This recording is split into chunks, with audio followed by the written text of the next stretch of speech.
Dans cette capsule d'Instanet, nous verrons comment accéder et créer une transaction.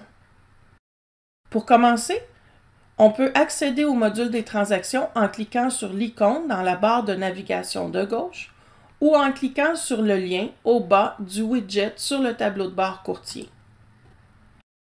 Dans le module des transactions, il est possible de personnaliser l'affichage en mode liste ou grille.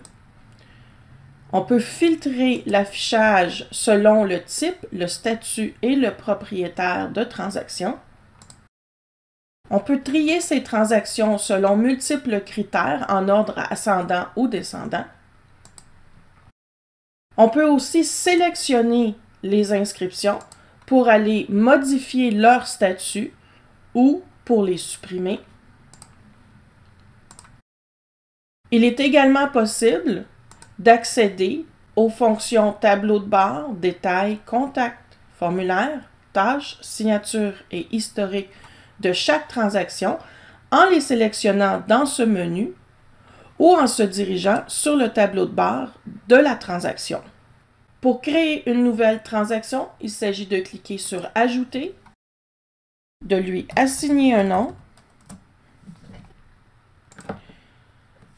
de lui assigner un modèle si vous utilisez les modèles de transaction, de sélectionner un type, d'importer les données centristes si cette transaction se base sur une inscription existante et de déterminer le rôle qu'on aura dans cette transaction.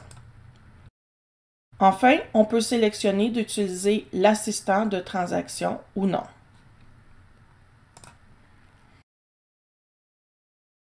L'assistant de transaction nous permet d'ajouter les détails de cette transaction étape par étape. Alors, lorsque vous complétez chacune des sections, vous passez à la suivante en 4 courtes étapes.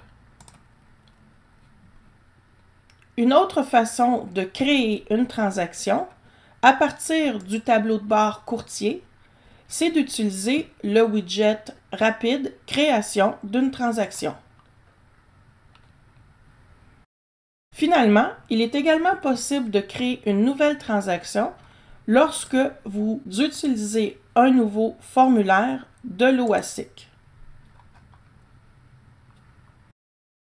Alors, on pourra créer une nouvelle transaction ou ajouter ce formulaire à une transaction existante.